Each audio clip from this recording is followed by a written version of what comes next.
Assalamualaikum warahmatullahi wabarakatuh. Teman-temanku sekalian, di sini saya akan menyampaikan tulisan saya yang berjudul Pendidikan Keluarga sebagai pondasi utama dalam membentuk karakter anak di era digital. Teman-temanku sekalian, anak merupakan anugerah dari Allah Subhanahu wa Ta'ala yang perlu kita syukuri. Seorang ibu pastilah menghendaki anaknya sebagai mutiara. Seorang ibu juga pastilah menginginkan anaknya bisa menjadi perhiasan bagi orang tua. Seorang ibu juga pasti menginginkan anak sebagai pelita dalam kehidupannya. Namun nyatanya dalam kehidupan kita ataupun di media sosial, kita banyak melihat seorang anak itu bisa menjadi musuh bagi orang tuanya sendiri.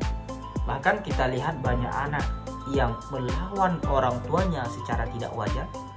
Banyak anak yang memukul orang tuanya, bahkan membunuh orang tuanya itu sendiri. Dari fenomena atau kisah tersebut, pasti kita bertanya-tanya, mengapa hal itu bisa terjadi? Nah, mari kita lihat hadis riwayat Abu Dawud bahwa Rasulullah Shallallahu Alaihi Wasallam menyampaikan bahwa setiap anak itu lahir dalam keadaan fitrah atau suci. Maka yang menjadikan anak itu Majusi, Nasrani, bahkan syirik adalah orang tuanya itu sendiri. Dari hadis ini kita dapat pelajaran yang berharga bahwa anak itu tidak ada lahir dalam keadaan pemarah, melawan, tidak ada. Orang tuanya lah yang menjadikan anak itu seperti itu.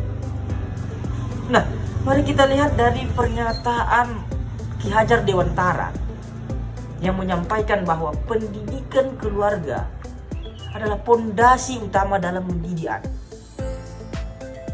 Maka kita lihat dari pernyataan sebuah tokoh yaitu Ulfa, tokoh pendidikan. Ia katakan bahwa pendidikan pertama itu atau sekolah pertama itu adalah keluarga. Banyak kita yang salah persepsi bahwa pendidikan itu adalah SD, SMP, SMA. Enggak, itu adalah pendidikan kedua. Pendidikan pertama itu adalah di lingkungan keluarga itu sendiri. Nah, teman-temanku sekalian, dari fenomena itu tadi, maka saya akan menyampaikan metode ala Rasulullah hingga akhirnya anak itu bisa mempunyai karakter yang bagus. Dan ini akan bisa kita selaraskan dalam kehidupan kita sehari-hari. Yang pertama ada namanya metode ceramah. Maka seorang orang tua hendaklah menyampaikan kata-kata untuk supaya anak itu bisa mendekatkan diri kepada Allah Subhanahu wa Ta'ala dengan metode ceramah. Yang kedua, ada namanya penyejuk hati, metode penyejuk hati.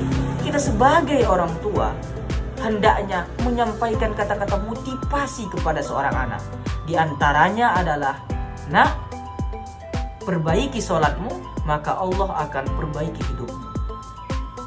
Dan masih banyak motivasi yang lain hingga akhirnya anak itu bisa menjadi anak yang soleh. Yang ketiga ada namanya metode kisah. Metode ini sangat efektif dalam kehidupan kita sehari-hari. Kita bisa menyampaikan kisah-kisah ala Rasulullah, sahabat-sahabat. Nah, bagaimana kalau kita tidak tahu kisah-kisah tersebut? Maka sebagai orang tua hendaknya menyampaikan kisah-kisah yang terjadi dalam masyarakat. Salah satunya ketika orang tua melihat anak orang lain yang ugal-ugalan di jalan, ngebut-ngebutan di jalan, orang tua bisa sampaikan kepada anaknya bahwa jangan seperti itu.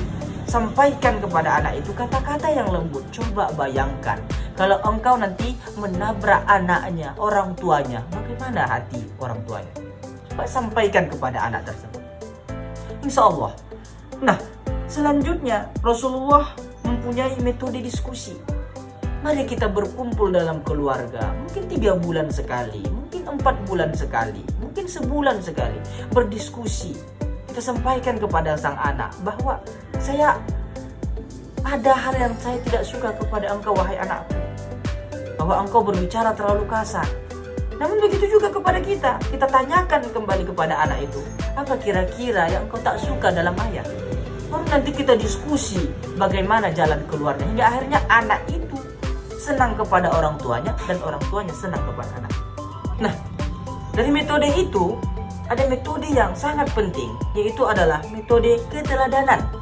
Nah, sehebat-hebat kita memberikan motivasi kepada anak, kalau kita tidak mencontohkan sendiri, nah itu adalah perbuatan yang sia-sia. Ya, maka seorang ibu ataupun seorang ayah harus memberikan keteladanan yang sangat luar biasa kepada seorang anak, atau contoh yang baik kepada seorang anak. Yang terakhir adalah metode hukuman. Kita bisa memberikan hukuman yang setimpal kepada seorang anak ketika telah melanggar apa-apa yang telah kita diskusikan atau apa-apa yang telah kita sampaikan. Nah, dalam metode ini setidaknya bisa menjadikan orang tua dalam membentuk karakter anak di era digital sesuai yang kita inginkan. Saya akhiri. Assalamualaikum warahmatullahi wabarakatuh.